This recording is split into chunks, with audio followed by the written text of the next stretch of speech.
Students, welcome to my channel. I am Rashmi, your maths teacher. I hope you all are good. तो आज इस video में हम खत्म करने जा रही है हमारी 16.3 एक्सरसाइज। तो क्वेश्चन नंबर 18 देखो। सबसे पहले सारे के सारे 4 क्वेश्चन जो करेंगे सारे के सारे वर्ड प्रॉब्लम है। तो आपको क्या फाइंड करना है और क्या गिवन है वह बहुत अच्छे से समझना है, तभी आप क्वेश्चन को इजीली सॉल्व कर पाओगे।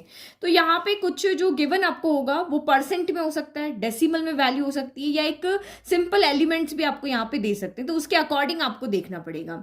तो in a class 11th of a student, class 11 के स्टूडेंट है, 40% of the student study mathematics. उसमें 40% स्टूडेंट ऐसे हैं जो मैथ्स पढ़ते हैं, एंड 30% स्टडी बायोलॉजी, 30% उसमें बायोलॉजी पढ़ते हैं, एंड 10% ऑफ द क्लास, और क्लास का जो 10% है वो दोनों पढ़ते हैं, मैथ्स भी पढ़ते हैं एंड बायो भी पढ़ते हैं।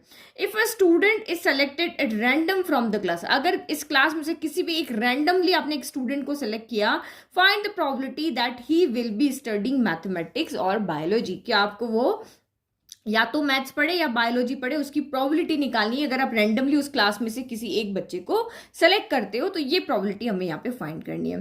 तो ये चीज अगर हमें यहाँ प्रोबेबिलिटी में फाइंड करना है तो हमारा जो गिवन डेटा है वो भी हमारा क्या होना चाहिए, प्रोबेबिलिटी में ही होना चाहिए। कि जो आपके मैथ्स पढ़ने वाले स्टूडेंट की प्रोबेबिलिटी क्या है, बायो पढ़ने वाले स्टूडेंट की प्रोबेबिलिटी क्या है, और दोनों सब्जेक्ट पढ़ने वालों की प्रोबेबिलिटी यहाँ पर क्या है, तभी हम इसको यहाँ पर सॉल्व कर पाएंगे। ठीक है, तो प्रोबेबिलिटी में क्वेश्चन पूछा तो सभी चीज गिवन भी आपकी प्रोबेबिलिटी में होनी चाहिए। तो यहाँ पे लेकिन प्रोबेबिलिटी में नहीं है, ये क्या है, परसेंट में है। तो जब हम नॉर्मली प्रोबेबिलिटी की बात करते हैं तो वो 0 से लेकर के 1 के बीच होती है। किसी भी इवेंट की जो प्रोबेबिलिटी होती है 0 की इक्वल हो सकती है, उससे बड़ी होनी चाहिए, 1 की इक्वल हो सकती है लेकिन उससे छोटी होनी चाहिए। 1 से छोटे भी चलेंगे बट 1 की इक्वल, मतलब 0 एंड 1 के बीच में उसकी इक्वल हो सकती है। लेकिन जब हम परसेंट की बात करते हैं तो 0 से लेकर के वही प्रोबेबिलिटी आपकी यहाँ पे 100% तक आ सकती है। ठीक है, तो ये परसेंट की फॉर्म में 100%, ये 0 हो गया और ये 0 to 1 हो गया। ये दोनों चीज आपकी सही है। तो हमें यहाँ पे क्या करना पड़ेगा, पहले इस परसेंट को हमें क्या करना पड़ेगा, प्रोबेबिलिटी में चेंज करना पड़ेगा। तो बहुत सिंपल है, आप 40% को सॉल्व कर लो। 40 बाय क्या हो गया, 100 हो गया। परसेंट को हटा दिया, डिवाइड में 100 आ गया। तो यानी मैथ्स पढ़ने वाले स्टूडेंट की प्रोबेबिलिटी कितनी हो जाएगी, क्योंकि यही आपका फॉर्मूला होता है ना। अगर हम माने कि क्लास में 100 बच्चे हैं, 100 में से 40 आपके मैथ्स पढ़ रहे हैं, तो मैथ्स करने की प्रोबेबिलिटी क्या होगी, favourable outcome divided by possible outcome. तो हमने माना है कि 100 है, तो और उसमें से मैथ्स पढ़ने वाले कितने हैं, 40 है। तो इस तरह से भी आप यहाँ पे सोच सकते हो। तो ये आपकी प्रोबेबिलिटी हो जाएगी, मैथ्स पढ़ने वालों की कितनी हो जाएगी, 0.4 हो जाएगी। सेम यहाँ पे 0.3 हो जाएगी, और दोनों पढ़ने वालों की यहाँ पे 0.1 हो जाएगी। तो इस तरह से हम पहले यहाँ पे प्रोबेबिलिटी बना लेंगे। ओके, तो जो भी गिवन था वो मैंने यहां पर लिख दिया, क्योंकि देखो वर्ड प्रॉब्लम है तो वर्ड प्रॉब्लम को आपको इसी तरीके से सॉल्व करना पड़ेगा, इतना ही लिखना पड़ेगा, क्योंकि ये 4 मार्क के क्वेश्चंस में आता है। 4 मार्क के लिए आपको 4 मार्क जितना ही आंसर अपना रिप्रेजेंट करना पड़ेगा। वो आप देखोगे कि बहुत सारे, अगर आप देखोगे वीडियो या बुक में, तो सीधा सीधा लिख करके आपको बता देंगे क्या क्या चीजें लिखे जिससे कि फुल मार्क्स मिले। तो वो मैं आपको यहाँ पे समझा रही हूँ। तो फर्स्ट थिंग आपको गिवन है कि 40% ऑफ द स्टूडेंट मैथ्स को स्टडी करते हैं। तो प्रोबेबिलिटी को हम परसेंट में भी लिख सकते हैं। तो probability of student study maths 40%। तो प्रोबेबिलिटी ऑफ मैथ्स को हम यहाँ पे एम से डिनोट कर रहे हैं, तो 40% को हमने डेसिमल में चेंज कर दिया। Same probability of student study biology, तो 30% है, तो इसको हमने प्रोबेबिलिटी ऑफ बी कर दिया और 0.3 ले लिया। अब स्टूडेंट्स जो कि दोनों पढ़ रहे हैं, अब आपको कैसे पता चलेगा कि यहाँ इंटरसेक्शन लगाना है। तो मैंने आपको पहले याद करने का तरीका बताया, ओ के साथ यू और ए के साथ आई। तो और दिया होगा तो यूनियन करना है, एंड दिया होगा तो इंटरसेक्शन करना है। तो आपको यहाँ पे क्या हो जाता है, मैथमेटिक्स एंड बायोलॉजी, एंड का मतलब इंटरसेक्शन। तो मैथ इंटरसेक्शन बायोलॉजी कितना हो गया आपका 10%, तो ये 0.10 आपका यहाँ पर हो गया।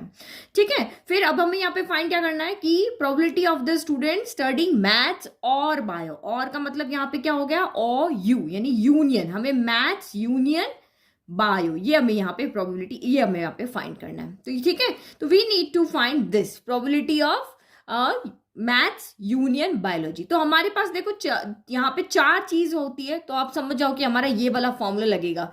यूनियन आपको फाइंड करना है, इंटरसेक्शन गिवन है, और दोनों के अलग अलग आपको यहाँ पे प्रोबेबिलिटी गिवन है। तो हमें ये पता है यही फॉर्मूला लगेगा। 2 ही तो फॉर्मूले बताए थे मैंने आपको, एक ये वाला फॉर्मूला बताया था और एक नॉट ए वाला बताया था ना। तो यहाँ पे ये 3 चीजें हमें गिवन है, हमें ये पता है, ये पता है, ये पता है, और ये फाइंड करना, दैट मीन्स ये फॉर्मूला लग गया। तो इतना सिंपल हमारा क्वेश्चन हो गया। तो इसी तरीके से आपको फॉर्मूला भी एग्जाम में लिखना है, जो गिवन है उसको भी ठीक से रिप्रेजेंट करना है। तो एम यूनियन ये हमें यहाँ पे फाइंड करना है, तो इसको हम एज इट इज रख देते हैं, बाकी सभी जगह वैल्यू पुट कर लेते हैं। इंटरसेक्शन की वैल्यू कितनी है 0.10, प्रोबेबिलिटी ऑफ एम कितना है 0.4 है, प्रोबेबिलिटी ऑफ बी कितना है तो 0.3 है। इसको सॉल्व करो, probability of M union B equal to दोनों को ऐड कर लो, तो 4 + 3 कितना हो गया 7 हो गया। तो ये 0 पॉइंट आपका क्या हो गया 7 हो गया, और ये आपका 0.10 क्या आएगा इधर आएगा, तो ये आपका यहाँ पर कितना हो जाएगा माइनस का लिख दें, माइनस का 0.10 हो गया। तो ये डेसिमल के बाद 2 नंबर है, तो यहाँ भी हम 2 नंबर कर देते हैं। तो probability of M union B कितना हो जाएगा 0 एज इट इज, डेसिमल ऐसे 70 में से 10 गया तो ये आपका 60 हो गया। तो 0.6 भी लिख सकते हो, या फिर आप इसको 0.60 भी लिख सकते हो, ठीक है। तो इसका मतलब वो स्टूडेंट जो मैथ्स और बायो पढ़ रहे हैं उनकी प्रोबेबिलिटी कितना है, और का मतलब क्या होता है या तो ये पढ़ रहे हैं या ये, ईदर और आपका यहाँ पे हो गया, ठीक है। तो ये आपका यहाँ पर क्या हो गया 0.6 हो गया, ठीक है। तो ये फाइनल आंसर लिखना मत भूलना, इसके हाफ मार्क्स अलग से होते हैं, फॉर्मूले के हाफ मार्क्स अलग से होते हैं, सारे स्टेप्स के इसमें मार्क्स होते हैं। तो इजी था, ये तो बहुत सिंपल क्वेश्चन था। नाउ नेक्स्ट देखो 19। तो 19 क्वेश्चन देखो क्या कह रहा है, in an entrance test there is graded on the basis of 2 examination।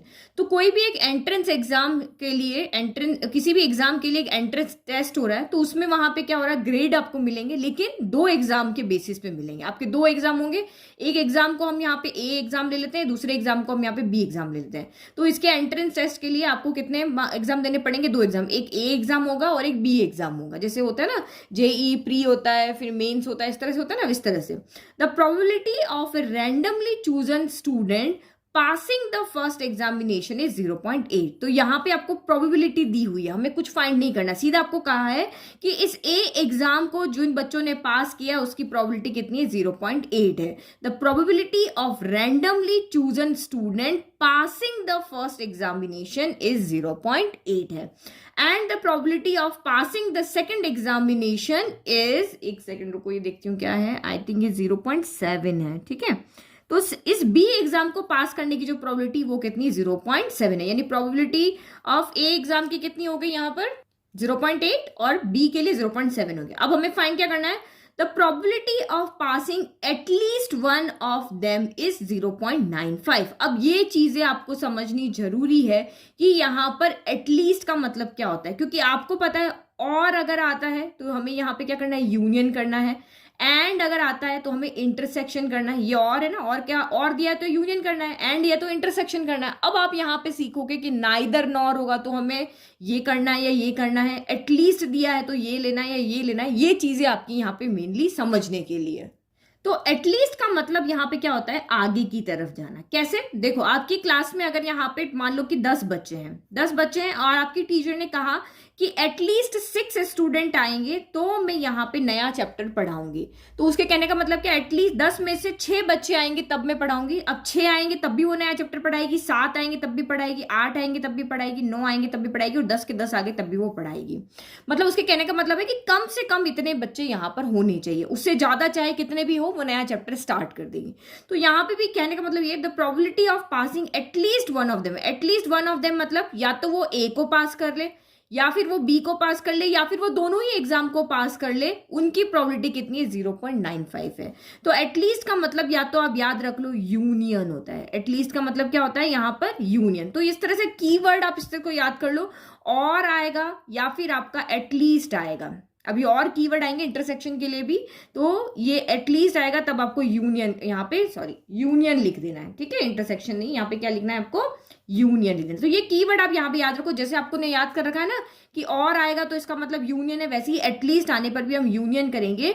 क्योंकि आप यहाँ पे देखो जैसे कि ये बच्चे हैं, एक ए के अंदर बच्चे हैं, एक सेट बी है और कुछ कॉमन है। ये वो बच्चे हैं, ये पूरे वो बच्चे हैं जिन्होंने मैथ्स वाले, ये पूरे वो बच्चे हैं जो आपके बायो वाले हैं, और ये वो बच्चे हैं जो दोनों कॉमन है, जिसने मतलब दोनों सब्जेक्ट यहाँ पे पढ़ रखे हैं। तो एटलीस्ट का मतलब ये है कि जो इस यहाँ पे वो भी आएंगे, जो यहाँ पे है वो भी आएंगे, और जो यहाँ पे वो भी आएंगे। जो ओनली मैथ्स पढ़ रहे हैं, ओनली मैथ्स वाले ये भी आएंगे, जो ओनली बायो पढ़ रहे वो भी आएंगे, और जो दोनों सब्जेक्ट पढ़ रहे वो भी आएंगे। तो इसमें एटलीस्ट में आप आगे बढ़ रहे हो ना, इसने क्या कहा, the probability of passing at least one of them, इसमें से दो में से कोई भी एक पास करे, तो या तो वो मैथ्स करे, बायो करे, या दोनों करे, उसमें तीनों के तीनों यहाँ पर आ जाएंगे। तो ये कीवर्ड आप यहाँ पे याद रख लो, और एटलीस्ट के लिए हमेशा यहाँ पर यूनियन करना होता है। तो एक्चुअल में हमें यहाँ पे क्या गिवन है, प्रोबेबिलिटी ऑफ एम यूनियन आपका यहाँ पर, अच्छा हमने ए बी लिया ना, तो ए यूनियन बी, दोनों एग्जाम का यूनियन जो होगा वो हमें यहाँ पे 0.95 दिया हुआ है।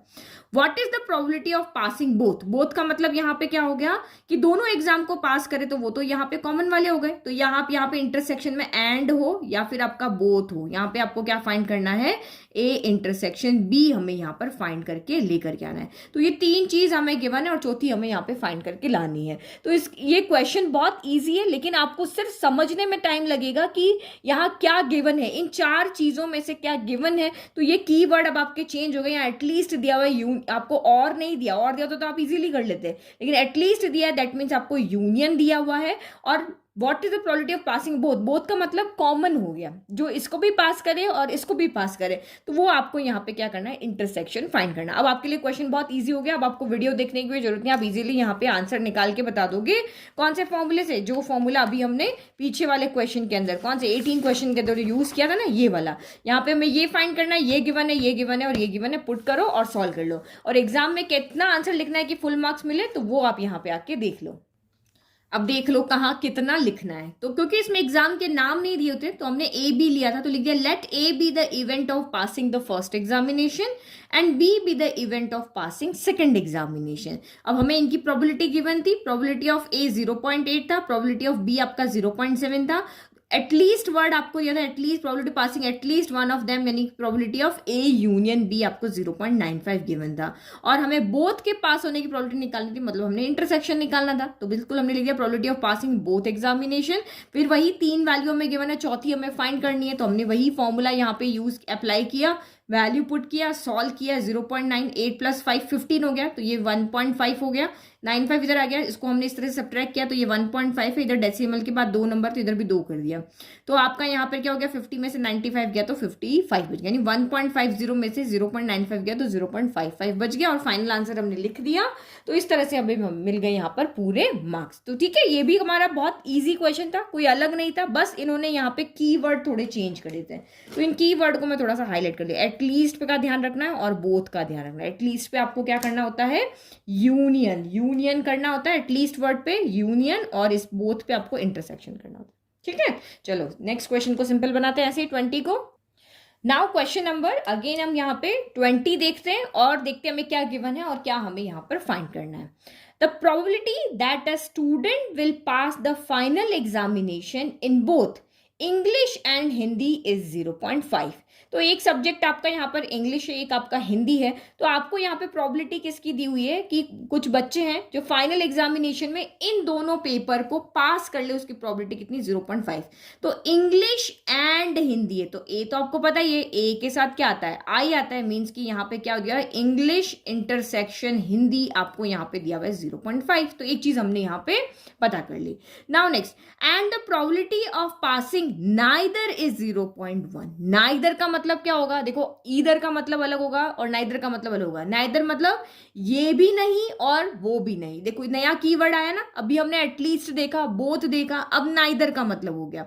तो नाइदर का मतलब यहाँ पे क्या हो गया, ना तो इंग्लिश को पास करे एंड ना ही वो हिंदी को पास करे, दोनों को ही पास ना करे। तो नाइदर का मतलब भी आप यहाँ पे समझ लो, इसको भी नहीं एंड इसको भी नहीं। तो नहीं का मतलब यहाँ पे क्या हो गया, कॉम्प्लीमेंट लग जाएगा। तो इसका मतलब हमें यहाँ पे क्या दिया हुआ है, इंग्लिश को भी ना पास करे, हिंदी को भी ना पास करे, तो बीच में एंड आएगा ना, नाइदर नॉर, ये भी नहीं एंड वो भी नहीं। तो ये आपका यहाँ पर होगा। तो उसमें आप एक और कीवर्ड लिख दो, एटलीस्ट के बाद आपने लिखा ना बोथ, आपने यहाँ पे ए, यहाँ पर एंड होगा तो भी आपको इंटरसेक्शन करना है, और बोथ होगा तब भी आपको इंटरसेक्शन करना है, और आपका नाइदर वर्ड होगा तब भी आपको यहाँ पर क्या करना है, इंटरसेक्शन करना है। 3 कीवर्ड हो गए, ठीक है। If the probability of passing the English examination is 0.75, तो probability of passing English examination आपको कितना दिया हुआ है, 0.75 दिया है। What is the probability of passing the Hindi examination? हमें probability of यहाँ पे क्या निकालना है, हिंदी निकालना है। तो वही 3 चीज देखो, probability of E हमें पता है, probability of यहाँ पे H हमें फाइंड करना है, इंटरसेक्शन हमें दिया हुआ है। अब यहां से अगर मैं यूनियन की वैल्यू निकाल लेती हूं तो वही फॉर्मूला हमारा लग जाएगा और हम इसको सॉल्व कर लेंगे। और आपको पता है ना, ये तो डी मॉर्गन फॉर्मूले से इजीली आपका यूनियन में चेंज हो जाएगा। तो इससे हमें यहाँ पे क्या वैल्यू लेकर के आनी है, ई यूनियन एच की वैल्यू लेकर के आनी है। और उस वैल्यू, क्योंकि इसकी वैल्यू तो हमें यहाँ पे दी हुई है 0.1, तो इससे हमें वैल्यू लेकर के आनी है और फिर वही फॉर्मूला हमें लगाना है 4 वैल्यू वाला, वो हम यहाँ पे कर लेंगे। एक बार पे नाइदर को एक बार और समझ लो। देखो यहाँ पे मैंने माना कि 100 बच्चे हैं मेरे पास, टोटल में 100 स्टूडेंट है मेरी क्लास में, तो ये बॉक्स के अंदर टोटल आपके 100 स्टूडेंट हैं। तो यहाँ पे इंग्लिश और हिंदी सब्जेक्ट की बात करें तो ये इंग्लिश सब्जेक्ट के बच्चे हो गए और ये आपके हिंदी सब्जेक्ट के बच्चे हो गए। और यहाँ पे कौन आएगा, जिन्होंने दोनों को पास किया। देखो ये वाला एरिया जो होगा ना, ये वाला ई का जो ये वाला पार्ट है, इसमें ओनली इंग्लिश वाले आएंगे। कौन, ओनली इंग्लिश जिन्होंने पास किया। ये वाले में कौन आएंगे, जो ओनली हिंदी पास करेंगे। और इस वाले में वो आएंगे जो दोनों पास करेंगे, यानी कि ई इंटरसेक्शन है, जिन्होंने इंग्लिश भी पास कर लिया, हिंदी भी पास कर लिया। ये वो बच्चे जिनको हिंदी अच्छे से नहीं आती तो वो सिर्फ इंग्लिश को पास कर पाए, ये वो बच्चे जिनको इंग्लिश अच्छे से नहीं आती जो वो सिर्फ हिंदी पास कर पाए, और ये वो बच्चे जिनको हिंदी इंग्लिश दोनों आती तो वो दोनों को पास करके यहाँ पे आ गए। अब इसने कहा कि प्रोबेबिलिटी ऑफ पासिंग नाइदर, तो ना तो जिन्होंने इंग्लिश को पास किया ना जिन्होंने हिंदी को पास किया, वो कहां पे जाएंगे, इस ब्लॉक के अंदर में। जो ये सर्कल जो भी आपका रिप्रेजेंट कर रहा है वो आपका यहाँ पर ई यूनियन एच है, ये वाला और ये वाला, ये तीनों सर्कल मिलके यहाँ पे क्या बन रहे हैं, ई यूनियन एच बना रहे, ई यूनियन एच बना रहे। कौन सा वाला, ये वाला जो पार्ट है, ये सर्कल, ये पूरा सर्कल जो है यहाँ पे किसको रिप्रेजेंट करता है, ई यूनियन एच को रिप्रेजेंट करता है। यूनियन में कौन आता है, सारे आएंगे। जिन्होंने ओनली ई को पास किया वो भी आएंगे, जिन्होंने ओनली हिंदी पास किया वो भी आएंगे, और जिन्होंने दोनों सब्जेक्ट को पास किया वो आएंगे सारे। तो अब इसने कहा कि अब वो बच्चे कहाँ जाएंगे, 100 में से मान लो कि 60 बच्चे ऐसे हैं जो इस ओनली इंग्लिश वाले, ओनली हिंदी वाले और दोनों को पास करने वाले। तो बचे हुए 40 बच्चे कहाँ हैं, बचे हुए 40 बच्चे यहाँ पे इस रेक्टेंगल के इस पोर्शन में रहेंगे, यहाँ पर रहेंगे। तो यही जो 40 बच्चे हैं वो नीदर के अंदर आ रहे हैं कि जिसने इनमें से एक भी सब्जेक्ट को पास नहीं किया वो आएंगे यहाँ पे। तो इस वाली जगह को हम कैसे डिनोट कर देंगे, ये पूरा आपका ई यूनियन एच है, तो ये आपका यहाँ पर क्या हो जाएगा, ई यूनियन एच का कॉम्प्लीमेंट हो जाएगा। तो हम इसको ऐसे भी लिख सकते हैं नीदर को, और ई यूनियन एच का कॉम्प्लीमेंट भी यहाँ पर इसको लिख सकते हैं, क्योंकि डी मॉर्गन लॉ से यहाँ पे क्या हो जाता है, जो दोनों का कॉम्प्लीमेंट है वो बाहर आ जाता है और इंटरसेक्शन उल्टा हो जाता है। अगर यू का मुंह ऊपर है तो अब नीचे हो जाएगा, इंटरसेक्शन यूनियन में जाता है, यूनियन इंटरसेक्शन में जाता है, और ये आपका बाहर कॉम्प्लीमेंट जाता है। तो आपको अगर वेन डायग्राम से समझ में आया तो आप ये लिखो, अगर वेन डायग्राम से नहीं समझ में आ रहा है तो आपको ईदर का मतलब यूनियन करना होता है और नीदर का मतलब इंटरसेक्शन करना होता है। ये कीवर्ड आप यहाँ पे याद लो, छोटी छोटी चीजें याद रख लोगे तब भी इजी है, और अगर आपको लॉजिकली समझना है तो वो भी मैंने आपको यहाँ पे समझा दिया, अगर नहीं याद रखना है तो ठीक है। जैसे और के लिए कीवर्ड याद रखा वैसे ही यहाँ पर क्या क्या करने पर इंटरसेक्शन करना है, एंड कीवर्ड होगा, बोथ कीवर्ड होगा, या फिर आपका नीदर कीवर्ड होगा। तो NEITHER, इन तीनों ही कंडीशन में आपको यहाँ पे इंटरसेक्शन लगा लेना है दो के बीच में, ये आपको मैंने समझा लिया। तो बस अब हम यहाँ से यूनियन की वैल्यू सॉल्व कर लेते हैं और फिर वही फॉर्मूला हमारा जो लगाना है वो लगा लेते हैं। ठीक है, तो हमने लिख दिया कि let E and H be the events, क्योंकि हमें इवेंट्स के नेम नहीं यहाँ पे दिए हुए थे, हम किसके लिए प्रोबेबिलिटी निकाले, तो मैंने E एंड H को यहाँ पे इंग्लिश और हिंदी ले लिया। Given probability of passing both English and Hindi, English and Hindi मतलब इंटरसेक्शन हमें गिवन था, ये मैंने आपको बता दिया, E इंटरसेक्शन H आपको गिवन है 0.5। फिर probability of passing in neither subject, कोई भी सब्जेक्ट में पास ना करे तो उसको अगर हम यहाँ पे ये भी नहीं वो भी नहीं से देखें तो ये लिखेंगे, और अगर आप वेन डायग्राम से समझ के लिख रहे हो तो ये लिखोगे। दोनों बात एक ही है यहाँ पे कि ई भी नहीं एंड एच भी नहीं, तो एंड से इंटरसेक्शन कर दिया और इसमें नॉट के साइन लगा दिया, और ये हमने वेन डायग्राम से लिखा। Now probability of passing in English, ये हमें 0.75 गिवन था तो प्रोबेबिलिटी ऑफ ई लिख दिया। Now we need to find probability of passing in Hindi, हमें प्रोबेबिलिटी ऑफ एच यहाँ पे फाइंड करना है। तो देखो आपके पास इंटरसेक्शन है और प्रोबेबिलिटी ऑफ ई है, प्रोबेबिलिटी अब हमें सिर्फ यूनियन चाहिए जब हम हमारा जो इंपॉर्टेंट फॉर्मूला वो लगा सकते हैं। तो यूनियन की वैल्यू हम यहाँ से लेके आ रहे थे, इस वाली वैल्यू से। ठीक है, यहाँ थोड़ा सा क्वेश्चन को और एक्सटेंड कर दिया एक अलग चीज दे करके। अभी तक 2 क्वेश्चन सिंपल थे, सीधा यूनियन या 4 में से कोई 3 वैल्यू गिवन थी, तो यहाँ हमें यूनियन ने देके क्वेश्चन को थोड़ा सा घुमा दिया। तो अब ये लिखो, क्योंकि डी मॉर्गन लॉ आपका यहाँ पर क्या कहता है कि probability of E complement intersection H complement है, तो इसको हम डी मॉर्गन लॉ के अकॉर्डिंग क्या लिख सकते हैं, ई और ये इंटरसेक्शन बन जाएगा यूनियन एच, और ये जो नॉट है दोनों के ये कहाँ आ जाएंगे, बाहर आ जाएंगे। ये हमारा कौन कहता है, डी मॉर्गन लॉ, ये हमारा कहता है। तो डी मॉर्गन लॉ से भी दोनों ये आपस में इक्वल है। अब आपके पास एक और फॉर्मूला है डी मॉर्गन लॉ के अलावा, एक और, ये फर्स्ट हमने लिखा। नाउ सेकंड हमारे पास एक और फॉर्मूला है कि किसी भी इवेंट के होने की प्रोबेबिलिटी प्लस कि उसी इवेंट के नहीं होने की प्रोबेबिलिटी का सम क्या होता है, 1 होता है। तो ये चीज हमें यहाँ पे दी हुई है ना, तो हमें इसकी वैल्यू निकालनी है यूनियन की, हमें कॉम्प्लीमेंट नहीं चाहिए। तो इसको मैं यहाँ पे क्या लिखती हूँ, ये नॉट वाली बात है ना, तो ये हम प्रोबेबिलिटी, अब यहाँ से क्या लिखते हैं, probability of not A equal to क्या हो जाएगा, 1 माइनस प्रोबेबिलिटी ऑफ ए हो जाएगा, यही हो जाएगा ना। तो अब यहाँ पे इधर नॉट लगा हुआ है ना, तो ये भी क्या हो जाएगा, 1 माइनस प्रोबेबिलिटी ऑफ ई, ए की जगह पे ई यूनियन एच है। ई यूनियन एच का जो कॉम्प्लीमेंट है वो किसके इक्वल हो जाएगा, 1 minus probability of E union H के इक्वल हो जाएगा। तो करो पुट यहाँ पे वैल्यू, हम इजीली सॉल्व कर सकते हैं। तो ये आपका यहाँ पर कितना हो गया, 1 minus probability of E union H हो गया, और इसकी वैल्यू कितनी हो गई, 0.1 हो गई। तो अब बस यहाँ से सॉल्व करो तो हमें यूनियन की वैल्यू मिल गई। ये नेगेटिव है, इसको उधर भेज देते हैं और इसको इधर भेज देते हैं और इसको इधर भेज देते हैं। तो 1 minus 0.1 equal to probability of E union H हो गई। तो 1 माइनस में से आप करोगे तो ये कितना बचेगा, देखो 1.0 कर देते हैं और ये आपका 0.1 हो गया। ऐसे ही सब्ट्रैक्ट करेंगे भाई, डेसिमल नहीं है तो डेसिमल लगा देंगे। तो इधर से गया 10 में से 1 गया तो आपका 9 बच गया और ये 0 बच गया। तो ये 0.9 आपका यहाँ पर क्या हो गया, probability of E union H आ गया। ये हमें यहाँ पर चाहिए था। अब हमारे पास जो हमें 3 वैल्यू चाहिए वो हमें यहाँ पे गिवन है और चौथी हम फाइंड कर लेंगे। देखो इंग्लिश की पता है, इंटरसेक्शन पता है और यूनियन पता है, एच हम फाइंड कर लेंगे। हमारे पास वही जो फॉर्मूला है, ठीक है, तो लिख दिया हमने ये फॉर्मूला। इस फॉर्मूले में वैल्यू पुट कर लो। तो ई इंटरसेक्शन एच की वैल्यू कितनी है, ई यूनियन एच की वैल्यू कितनी है, 0.9 है, तो यहाँ रख दिया 0.9। और इंटरसेक्शन की कितनी है, तो 0.5 है, तो यहाँ पे रख दो आप 0.5 हो गया। इक्वल टू प्रोबेबिलिटी ऑफ ई कितना है, प्रोबेबिलिटी ऑफ ई कितना है, 0.75, तो 0.75 रख दिया। और ये हमें यहाँ पर क्या करना है, फाइंड करना है। तो 9 + 5 कितना हो गया, 14 हो गया, तो 1.4 हो गया। और ये 0.75 उधर चला जाएगा तो 0.75 गया। तो ये 2 डिजिट इधर भी 2 कर दिया, equal to probability of H हो गया। तो इनको सॉल्व कर लेते हैं। इधर 1.40 और 0.75 गया। 10 में से 5 गया तो 5 बच गया। 13 में से आपका यहाँ पर 7 गया तो 6 बच गया और ये 0 हो गया। यानी कि यहाँ से हमें प्रोबेबिलिटी ऑफ एच, यानी हिंदी पढ़ने वालों की कितनी प्रोबेबिलिटी, तो 0.65। ये हमारा यहाँ पर क्या हो गया, फाइनल आंसर। बस फाइनल आंसर लिख दें, ठीक है। तो hence probability that the student will pass in Hindi is 0.65। समझ में आ गया। तो मुझे नहीं लगता कि ये क्वेश्चन भी आपका टफ था, बस आपको कीवर्ड को अच्छे से समझ लेना। नीदर आएगा तो क्या करना है, क्या गिवन है और उससे हमें अपनी जो हमें चीज चाहिए वो कैसे निकालनी है। तो इससे हमें यूनियन निकालना था, तो आपको डी मॉर्गन लॉ यहाँ पे पता होना चाहिए। उसको सॉल्व करके ये आइडेंटिटी 3-4 ही तो आइडेंटिटी, इतना तो कोई कंफ्यूजन की बात ही नहीं है। नाउ लास्ट क्वेश्चन देखो। तो क्वेश्चन नंबर 21 आप यहाँ पे देखो, इन अ क्लास ऑफ 60 स्टूडेंट्स। तो ये बिल्कुल आपका यहाँ पर डिफरेंट क्वेश्चन है जो अभी हमने यहाँ पर किया है, ठीक है।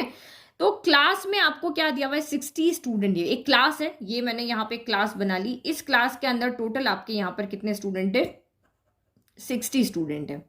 30 ऑप्टेड फॉर एनसीसी, इसमें से 30 स्टूडेंट ऐसे जिन्होंने एनसीसी लिया है, 32 ऑप्टेड फॉर एनएसएस, 32 ऐसे हैं जिन्होंने एनएसएस लिया है, और 24 opted for both NCC and NSS. तो यहाँ पे नंबर ऑफ, देखो ये अब प्रोबेबिलिटी नहीं गिवन है, सोच समझ के इसीलिए कहा था क्वेश्चन पढ़ना। आपको नंबर ऑफ स्टूडेंट जिन्होंने एनसीसी लिया है उसको मैं ए ले लेती हूँ, बड़ा सा नहीं लेके एनसीसी को ए ले लेती हूँ। तो नंबर ऑफ स्टूडेंट जिन्होंने एनसीसी लिया है वो आपको यहाँ पे कितना दिया हुआ है, 30 दिया हुआ है। और दूसरी चीज आपको यहाँ पे नंबर ऑफ स्टूडेंट 32, इन 60 में से 30 ने, तो इसलिए मैंने एंड लगाया, प्रोबेबिलिटी नहीं लगाया क्योंकि प्रोबेबिलिटी नहीं गिवन है, प्रोबेबिलिटी हमें बनानी पड़ेगी। और 32 यानी नंबर ऑफ स्टूडेंट, इसको मैं बी ले लेती हूँ। तो वो स्टूडेंट ऐसे हैं जिन्होंने आपका यहाँ पर क्या है, एनएसएस लिया। तो ये एन ऑफ सेट्स में हम ऐसे लिखते थे ना। और 24 ऑप्टेड फॉर बोथ, बोथ के लिए आपका क्या आता है, इंटरसेक्शन आता है, और एंड से भी आप समझ जाओगे इंटरसेक्शन। तो नंबर ऑफ स्टूडेंट जिन्होंने आपका यहाँ पे ए भी लिया है, मतलब एनसीसी भी लिया है, और एंड आपका दोनों और एनएसएस भी लिया है, वो कितने हैं आपके यहाँ पर, 24 हैं। If one of these student is selected at random, इन 60 में से अगर आप किसी एक को रैंडमली सेलेक्ट किया, फाइंड द प्रोबेबिलिटी, कि अब 3 तरह की प्रोबेबिलिटी हमें निकालनी है कि वो स्टूडेंट आपने सेलेक्ट किया। तो पहली कंडीशन दी है, the student opted for NCC और एनएसएस। तो ओ का मतलब क्या होता है, यूनियन। तो यानी कि आपको यहाँ पे probability of A union B निकालना है। समझ में आ गया? हमें प्रोबेबिलिटी निकालनी है, हमें नंबर ऑफ स्टूडेंट नहीं बताने हैं। अगर नंबर ऑफ स्टूडेंट बताने होते तो ये क्वेश्चन आपका सेट्स का हो जाता। ये नंबर अभी क्योंकि यहाँ पे प्रोबेबिलिटी पूछी है तो ये प्रोबेबिलिटी का क्वेश्चन हो गया। फिर the student has opted neither NCC nor NSS. तो नीदर नॉर में आप क्या करते हो? अभी मैंने आपको समझाया था ना, अभी जस्ट हमने इस क्वेश्चन में पहले कहा था कि नीदर की जब भी बात आती है तो या तो आप इसको ले सकते हो कि एनसीसी भी नहीं लिया, एनएसएस भी नहीं लिया, तो ए कॉम्प्लीमेंट, बी कॉम्प्लीमेंट और इंटरसेक्शन होता है। मैंने आपको कहा था ना, एनसीसी एनएसएस अगर आपको नीदर लिखा हुआ है, नीदर का मतलब इंटरसेक्शन करना होता है, क्योंकि मैंने वेन डायग्राम में भी समझाया था कि ये आपका यहां पर क्या हो जाएगा, probability of A union B का कॉम्प्लीमेंट हो जाएगा, क्योंकि वो सर्कल के अलावा जो भी एक खाली स्पेस यहां बचेगी वो होगा। तो ये फाइंड करना है या ये करना है। फिर the student has opted NSS but not NCC. तो एनएसएस तो लिया है, एनएसएस को हमने बी से डिनोट किया है, तो बी तो लिया है उसने, बट नॉट एनसीसी, एनसीसी उसने नहीं लिया, तो ये आपका यहाँ पे ए कॉम्प्लीमेंट हो गया। तो ये आपका यहाँ पर भी ये तो लिया है बट ये नहीं लिया है, तो ये मैं आपको बाद में समझाती हूँ, ठीक है। ये यहाँ पे क्या करना है, इंटरसेक्शन लगेगा यूनियन, क्योंकि ये नया आपका यहाँ पर आया। तो बाकी सारा कुछ मैंने आपको यहाँ पर एक्सप्लेन कर दिया।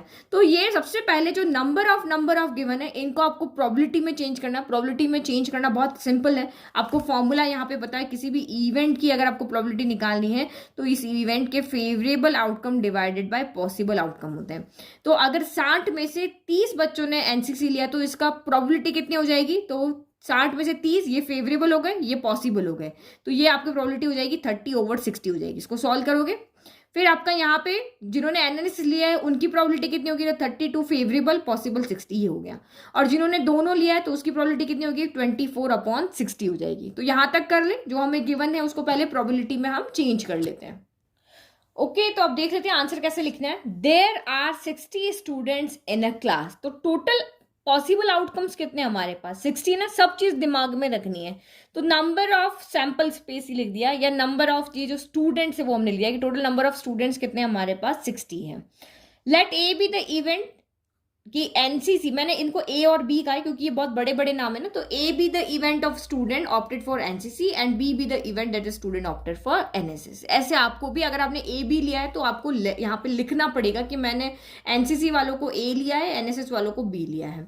तो अब हमने यहाँ पे प्रोबेबिलिटी निकाली कि गिवन हमको था कि 30 स्टूडेंट ऑप्टेड फॉर एनसीसी, यानी number of student who opted NCC equal to 30 है। तो प्रोबेबिलिटी कैसे निकालेंगे, वही यहाँ पे favourable outcome divided by possible outcome. तो ये फर्स्ट का निकाल लिया। फिर 32 स्टूडेंट जिन्होंने आपका एनएसएस लिया है, नंबर ऑफ यहाँ पे जिन्होंने एनएसएस लिया वो कितने स्टूडेंट, 32, तो इनकी प्रोबेबिलिटी निकाली 32/60। और जिन्होंने यहाँ पे बोथ लिया तो इंटरसेक्शन की प्रोबेबिलिटी निकाली वो कितनी, 24/60। अब 1 by 1 क्वेश्चन जाते हैं। The student opted for NCC और एनएसएस, यानी प्रोबेबिलिटी ऑफ में ए यूनियन बी निकालना है। तो वही, ये तो बहुत सिंपल हो गया। हमें प्रोबेबिलिटी ऑफ ए गिवन है, प्रोबेबिलिटी ऑफ बी गिवन है, probability of A intersection B भी हमें गिवन है। ये यहाँ से बनना चाहिए था इस तरह से, ठीक है। तो ये भी हमें गिवन है और ए यूनियन भी निकालना। तो हमें जो फॉर्मूला पता है वही हम लिख ले। भाई इस वाले फॉर्मूले में हमें ये नहीं पता है, ये तीनों हमें पता है, तो पुट करके हम इसको सॉल्व कर लेते हैं। तो probability of A union B हमें नहीं पता, इंटरसेक्शन बी आपकी वैल्यू है 24/60, प्रोबेबिलिटी ऑफ ए आपका है 30/60 और बी आपका यहाँ पर है 32/60। तो आप सोच रहे होंगे मैंने यहाँ पे ये कैंसिल हो रहे थे तो क्यों नहीं किए, क्योंकि आगे सॉल्व करना है तो डिनोमिनेटर सबके सेम रख दिया। अगर मैं कैंसिल करती ना तो डिनोमिनेटर चेंज होते, फिर एलसीएम लेने में और आपको वापस काम वही करना पड़ता, तो इसीलिए मैंने इनको यहाँ पर कैंसिल नहीं किया। 30 से 2 टाइम कैंसिल हो रहा था, बट मैंने यहाँ पे नहीं किया ताकि यहाँ पे मेरा सॉल्व करना ईजी हो जाए। तो probability of A union B यहाँ पर कितना हो गया, तो ये 30/60 हो गया, प्लस 32/60 हो गया, ये इधर आएगा माइनस का 24/60 हो गया। तो पूरा का पूरा एलसीएम सबका सेम है ना, तो ये इसलिए मैंने नहीं किया। 60 हो गया, ऊपर वाले नंबर एज इट इज हो जाएंगे, 30 + 32 माइनस का 24 हो गया। तो 30 + 32, तो ये 3 + 62 हो गया, 62 - 24 बाय आपका कितना हो गया, 60 हो गया। तो ये 62 में से 24 गया तो 38 बाय आपका 60 हो गया। अब आपकी मर्जी, आप चाहे तो उसको काट लो, तो ये 19 टाइम चला गया और ये 30 टाइम चला गया, यानी कि probability of A union B आपका यहाँ पर कितना आ रहा है, 19/30 आ रहा है। तो मुझे अगर आगे जरूरत पड़ेगी तो मैं इसको यहाँ पे हाईलाइट कर देती हूँ। तो चारों वैल्यू, अब मुझे ये भी पता है, ये भी पता है, ये भी पता है, ये भी पता है, चारों वैल्यू में से जो भी काम आएगी हम आगे लिख लेंगे। फिर the student has opted neither NCC nor NSS. तो नीदर नॉर को आप ये भी लिख सकते हो, ये भी लिख सकते हो, दोनों समझा दिया मैंने आपको। अगर आप इससे पढ़ रहे हो तो ये भी नहीं एंड ये भी नहीं, वो उससे भी लिख सकते हो, वेन डायग्राम से आप ये भी लिख सकते हो। तो अब हमें यही फाइंड करना है। तो सेकंड पार्ट देखो, ठीक है, तो ये लिख दिया, ठीक है, या ये समझो या ये समझो, जो भी आप इसको समझना चाहो। अब हमें इसकी वैल्यू निकालनी है, तो हमारे पास वही जो फॉर्मूला था नॉट ए वाला, जब भी कॉम्प्लीमेंट लगा हुआ तो समझ लो कि हमारे पास ये वाला formula, probability of event A, probability of event not A equal to 1 होता है। तो हमारा नॉट वाला है, probability of not A equal to क्या हो जाएगा, 1 माइनस प्रोबेबिलिटी ऑफ ए हो जाएगा। तो ए की जगह यहाँ पर ए यूनियन बी है, तो ये कितना हो जाएगा, 1 minus probability of A union B हो जाएगा। इस फॉर्मूले से हमने लिख दिया, कितनी बार तो समझा दिया मैंने आपको ये वाला। तो ए यूनियन बी अभी हमने सॉल्व किया था, कितना आ रहा था, 19/30 आ रहा था। तो यहाँ पे हम वैल्यू रख लेते हैं, तो 1 माइनस 19 बाय आपका 30 हो गया। तो एलसीएम ले लो, 1 के नीचे कुछ नहीं है, तो 1 ले लिया, 30 और 1 का एलसीएम 30 हो गया, 1 के टेबल 30 टाइम आएगा, माइनस का 19, तो 30 माइनस 19 आपका कितना हो गया, 11/30 हो गया। तो ये आपका यहाँ पर हो गया। और अगर आपने ये वाला लिखा है और इससे आप ये लिख रहे हो, तो यहाँ पे आप लिखोगे बाय डी मॉर्गन लॉ, ठीक है। अगर ये लिखा और यहां से लिखो तो डी मॉर्गन्स लॉ, अगर यहां से शुरू किया तो सीधा का सीधा आंसर है। इसके लिए आइडेंटिटी यहां लिख दी, और ये आप लिखोगे तो डी मॉर्गन्स लॉ लिखना कंपलसरी है। नाउ अब थर्ड वाले को समझना। थर्ड वाले के लिए मैंने कोई फॉर्मूला आपको बताया नहीं था, तो इस वाले के लिए समझो। तो the student has opted NSS, NSS तो उसने लिया है, मतलब एनएसएस को हमने बी कहा था ना, तो ये आपका यहाँ पे उसने बी लिया, बट नॉट एनसीसी, मतलब उसने ए कॉम्प्लीमेंट, नॉट लिखा हुआ ना, ए कॉम्प्लीमेंट लिख दिया। तो ये आपका यहाँ पे भी क्या आएगा, इंटरसेक्शन आएगा, यानी कि यहाँ पे हमें क्या फाइंड करना है, ए कॉम्प्लीमेंट इंटरसेक्शन बी आएगा। अब ये इंटरसेक्शन क्यों आ रहा है, उसके लिए आप वेन डायग्राम समझो, क्योंकि इस तरह के क्वेश्चन जो मैंने आपको सेट्स में कराया ना, तब भी मैंने आपको कहा था कि आप वेन डायग्राम से समझोगे तो बहुत ईजिली आप पता कर पाओगे हमें क्या निकालना है क्या नहीं निकालना। तो वही हमारा ये पूरा एक स्क्वायर जो मैंने बनाया, इसमें टोटल हम 60 स्टूडेंट का डेटा यहाँ पे रखा हुआ है। 60 स्टूडेंट के बारे में हम यहाँ बात कर रहे हैं कि 32 स्टूडेंट, 60 में से आप यहाँ पे देखते जाओ, 32 स्टूडेंट ऐसे हैं जिन्होंने एनसीसी लिया है, 32 ऐसे हैं, या मैं यहाँ पे लिख रही हूँ, ये आपका यहाँ पे लिख लेते ताकि आप इससे सिंपल इस डायग्राम को कंप्लीट कर पाओ। 30 स्टूडेंट ऐसे हैं जिन्होंने एनसीसी लिया है, 32 ऐसे हैं जिन्होंने एनएसएस लिया है, और 24 ऐसे हैं जिन्होंने एनसीसी इंटरसेक्शन एनएसएस यानी कि दोनों लिए हैं, ठीक है, ये कॉमन थे ना। 24 opted for both NCC and NSS. तो अब आप इस फिगर में इस वैल्यू को रखो, देखो 24 ऐसे स्टूडेंट है जो इंटरसेक्शन वाले जिन्होंने दोनों लिया, तो यहाँ पे आपके कितने आ गए, 24 आ गए। अब एनसीसी वो वाले हैं जिन्होंने 30 बच्चे ऐसे जिन्होंने एनसीसी लिया, तो ये पूरा एनसीसी का सर्कल है, तो इस एनसीसी के सर्कल में 24 स्टूडेंट तो पहले ही आ चुके हैं।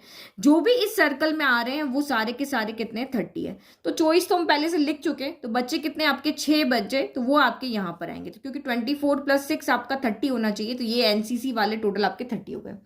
फिर एनएसएस वाले आपके 32 हैं, तो ये पूरा एनएसएस का सर्कल है, इसमें आपके चॉइस पहले से आ चुके हैं, तो अब यहाँ पे कितने बच्चे आपके 8 बचे। तो इस तरह से आप यहाँ पे वेन डायग्राम को बना लोगे तो बहुत इजीली फाइंड कर लोगे। अब हमारा वेन डायग्राम हो गया कंप्लीट, यानी कि पूरे सर्कल में टोटल 60 बच्चे हैं, उसमें से ये जो है आपके ये वाले 24 + आपके 6 30 और 30 + 8 38, ये सारे बच्चे हैं जिन्होंने 60 में से कुछ न कुछ लिया है, बाकी के यहाँ है जिन्होंने कुछ नहीं लिया। 60 में से 38 बच्चे यहाँ पे इन सर्कल के बीच में आ रहे हैं ना, बाकी सारे बच्चे यहाँ सर्कल के बाहर है। तो अब इसने कहा कि वो स्टूडेंट आप इसमें से निकाल के बताओ जिन्होंने एनएसएस तो लिया है, तो ये बच्चे वो है जिन्होंने एनएसएस लिया है, ये सारे बच्चे वो हैं, लेकिन उन्होंने एनसीसी नहीं लिया है। तो यहाँ पे आप मुझे बताओ, इस सर्कल में 2 नंबर आ रहे हैं, एक 24 आ रहा है और एक 8 आ रहा है। तो 24 वाले वो बच्चे हैं जिन्होंने दोनों लिया है, ये भी लिया है ये भी लिया है। तो हमें तो वो बच्चे निकाल के बताने हैं जिन्होंने एनएसएस तो लिया है लेकिन एनसीसी नहीं लिया है। तो यहां इस सर्कल के अंदर ये वो बच्चे हैं जिन्होंने ओनली एनएसएस लिया है, ये वो बच्चे जिन्होंने दोनों लिया है, दैट मीन्स 8 बच्चे ऐसे हैं जिन्होंने यहाँ पे ओनली एनएसएस लिया है लेकिन एनसीसी नहीं लिया है। क्योंकि ये दोनों तरह के बच्चे हैं, ये भी लिया है ये भी लिया है, तो इसको पूरे को हटा दो, तो सिर्फ बच्चे कितने बचे, 8 बच्चे ऐसे हैं जिन्होंने एनएसएस तो लिया है लेकिन एनसीसी नहीं लिया है। तो हमारा आंसर यहाँ पे क्या हो गया, एनसीसी को हमने यहाँ पे किससे डिनोट किया था, ए से डिनोट किया था, एनएसएस को हमने बी से डिनोट किया था। तो इस बी सर्कल में से अगर मैं ए इंटरसेक्शन बी को हटा दूं, ये वाला जो आपका सर्कल है ना, ये पूरा का पूरा आपका बी है, लेकिन ये इतना सा जो है ये आपका यहाँ पर क्या है, ओनली एनएसएस है। ये वाला जो सर्कल क्या है, ओनली एनएसएस है। यहाँ लिखती हूँ मैं, देखो, ओनली एनएसएस। इस लाइन का मतलब ही यही हुआ कि ओनली एनएसएस जिसने लिया है वो बताओ, तो ओनली एनएसएस इसने लिया है। तो इस बी वाले पूरे सर्कल में से, इस बी वाले सर्कल में से मैंने किसको हटा दिया है, इसको, ए इंटरसेक्शन बी को हटा दिया। इस बी वाले में से, पूरे में से इसको हटा दिया है, क्योंकि वेन डायग्राम देख करके आपको तो समझ में आ गया 8 आंसर आ रहा है यहाँ पर, लेकिन लिखना भी तो आना चाहिए कैसे आंसर आ रहा है। तो ये आपका यहाँ पर हो जाएगा प्रोबेबिलिटी, क्योंकि हमारा क्वेश्चन सारा प्रोबेबिलिटी में है, तो probability of B minus probability of A intersection B हो जाएगा। और इसका जो आपका यहाँ पे मतलब है ना, ए कॉम्प्लीमेंट इंटरसेक्शन बी, इसका भी यही मतलब होता है। ए कॉम्प्लीमेंट मतलब क्या हो गया आपका यहाँ पर, बी हो गया, ए कॉम्प्लीमेंट यही तो हुआ, ठीक है। तो ये हमें यहां पर समझ में आ गया। इजीली वेन डायग्राम से आप इस तरह के क्वेश्चन समझ सकते हो जहां पे आपके कीवर्ड यूज नहीं आते हैं। तो ये जो क्वेश्चन हमें यहाँ पे क्या कह रहा है, प्रोबेबिलिटी फाइंड करो किसकी, प्रोबेबिलिटी ऑफ बी माइनस ए वाला, यानी प्रोबेबिलिटी ऑफ बी माइनस ए। तो प्रोबेबिलिटी ऑफ बी माइनस ए कैसे फाइंड करते हैं, प्रोबेबिलिटी ऑफ बी में से ए इंटरसेक्शन, कॉमन वाले यही तो हटाते हैं हम। देखो बी माइनस ए का मतलब क्या हुआ, अगर ये एक सेट है जिसमें 1 2 3 4 5 है, और ये सेट ए है, एक सेट हमने बी बना लिया 3 4 और 5, और मैंने यहाँ पे 6 ले लिया, तो b माइनस, ये आपका b है, इसको हम b ले लेते, चलो ये b ले लिया, ये हमने a ले लिया। तो b माइनस a का मतलब क्या हुआ, b में से a के एलिमेंट को हटा दो। तो a के एलिमेंट कौन है, 3 है, तो यहाँ पे 3 हट जाएगा, 4 है तो 4 हट जाएगा, 5 है तो 5 हट जाएगा। तो b माइनस a में बचा कौन, b माइनस a में आपका क्या बचा, सिर्फ 1,2 बचा। तो b माइनस a का मतलब क्या हुआ कि b में से जो a इंटरसेक्शन b वाला है, a इंटरसेक्शन b कौन है आपका यहाँ पे, ए इंटरसेक्शन बी मतलब कॉमन वाले, तो ये आपका कौन है, 3 है 4 है 5 है। तो हमने यहाँ पे क्या किया, बी में से ए इंटरसेक्शन बी वाले यहाँ पर एलिमेंट को हटा दिया। तो बी में से ए इंटरसेक्शन बी वाले, यानी कि बी में से यही 3 4 5 हमने हटाया, तो 1,2 बचा। तो यानी कि बी माइनस ए को हम यहाँ पे ये भी लिख सकते हैं कि बी सेट में से ए इंटरसेक्शन बी को हटा दो। तो कुछ नहीं, आपने वेन डायग्राम बना करके भी यहाँ पे आंसर लिख दिया, सीधा 8 आंसर आपने लिख दिया, तब भी आपका आंसर राइट है, क्योंकि आपने डायग्राम बना के यहाँ पर समझा दिया है। तो दोनों चीज मैंने आपको समझा दी। प्रोबेबिलिटी ऑफ हमें बी माइनस ए फाइंड करना है, इसको हम probability of B minus probability of A intersection B कह सकते हैं। तो प्रोबेबिलिटी ऑफ बी कितना था, तो प्रोबेबिलिटी ऑफ बी आपका 32/60 था, minus probability of A intersection B कितना था, ये 24/60 था। तो एलसीएम ले लो। तो ये समझाने की बात थी आपकी ओनली। तो 32 में से 24 गया तो 8 बचा, 8/60, तो 8 की टेबल 8 4 की टेबल से कैंसिल होगा, 4 2 8 हो गया, 4 1 4, ये 15 हो गया। यानी कि प्रोबेबिलिटी ऑफ बी माइनस ए, जरूरी नहीं कि सभी जगह यहाँ पे फॉर्मूला याद रख के काम हो, कुछ काम आपके वेन डायग्राम से भी हो जाएंगे, जैसे आपके चैप्टर नंबर 1 सेट्स में होते हैं, वहां पे भी हमने क्वेश्चंस किए थे। तो इसके लिए अगर हम डायरेक्ट, क्योंकि ये भी अगर आपने लिख लिया ना, तब भी आप यहाँ पे सॉल्व नहीं कर पाओगे कि इसका एक्चुअल में क्या मतलब है। तो सभी चीज के लिए फॉर्मूला नहीं याद रखना, कुछ चीज आपके वेन डायग्राम से भी यहाँ पे सॉल्व हो जाएगी। तो ये हमारी एक्सरसाइज 16.3 हो गई है पूरी खत्म।